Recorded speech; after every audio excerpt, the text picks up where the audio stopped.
No matter how hard you try, you can't stop us now. In 2006, people talk about, hip-hop is dead. They got to be careful with that. When they say hip-hop is dead, what hip-hop is they talking about? Are they talking about rap, certain styles of rap? Because most people, like I said, when you say hip-hop, they think it's just rap records. So they're not talking about the culture of hip-hop.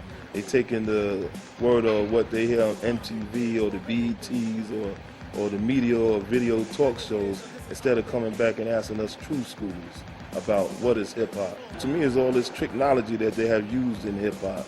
So we got the true purists or the true pioneers who are trying to let people know what is hip-hop. We defining what is hip-hop culture and not trying to let the media define what is hip-hop culture. It was more creative back then. Now people are hand-feeding you what is hip-hop.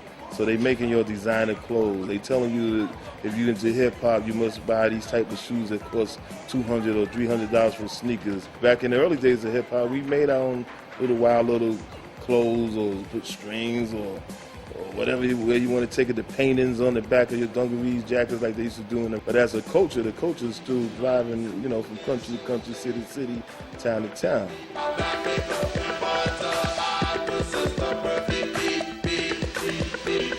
How do you feel that we can take our power back? We got 24 hours a day, 7 days a week, and you're going to tell me you're going to play these same records over and over again. There's no problem playing some of them, but we want that balance. What we say the balance of Mayat, saying that if you play new hip-hop, we want to hear old hip-hop. Play 50 Cent, we want to hear Common Sense. You play Limp Bizkit and Korn and rock music, we want to say the Beatles and the Rolling Stones, even Chuck Berry and Little Richard. You play R&B or soul, the new artists, Mary J. and any other groups that's out there, we still want to hear the Temptations, Sly and Family Stone. So we're saying whatever you play new, Bhangra, your classical, whatever. If you play anything new, play the old. This way is a balance. We ain't saying censorship. You want to keep the using the B or the N-word and all that. More power to you. But we want to hear something from other artists and other groups and some of the local groups too. We took it from all the different other music that came before it, but it speaks to the people. It speaks to the youth. And you could take hip-hop music or the culture where you want to take it. One minute you could be talking about war. Other minute you could just be talking about foolishness.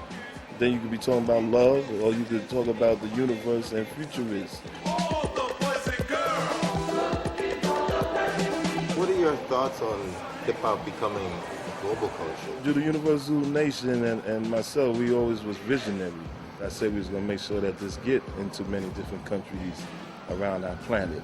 Now my vision is that we will see hip-hop in many of our other planets or solar systems as we become intergalactic human beings.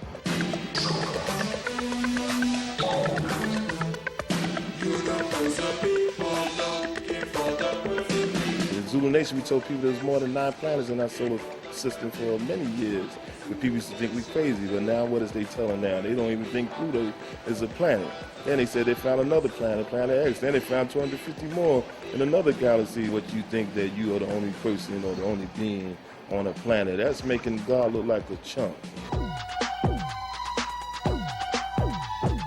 How about Planet Rock? Did you feel that record would have the impact at the time, like universal reverberation that it's had? Well, I never thought it was going to last this long and still be so strongly played. When I started seeing that it was the most sampled record ever in hip-hop history, and that people just keep remixing it and redoing it over, It's amazing. It stands, a test of time, just like some of the great other records that's been out there for many other artists. So I'm blessed to be among all of them that's created, has blessed me and my group and the people that helped to make it, that they still playing Planet Rock or Perfect Beat or any other songs like that. We just want people to stop thinking that Planet Rock is my only record that I have. I had hundreds of other records and many other different styles of records in other countries too. What if the government saw the Zulu Nation as terrorists? The government could look at anything as terrorists. They could look at their own self. They could look at any street groups as terrorists. They could look at their own police force. They could look at politician groups. So what might be a terrorist to somebody else might be a freedom fighter to another. As we say in the Universal Zulu Nation, knowledge, culture, overstanding. How big is the Zulu Nation now? Well, the Zulu Nation is large and huge. We say those who say don't know, and those who know don't say.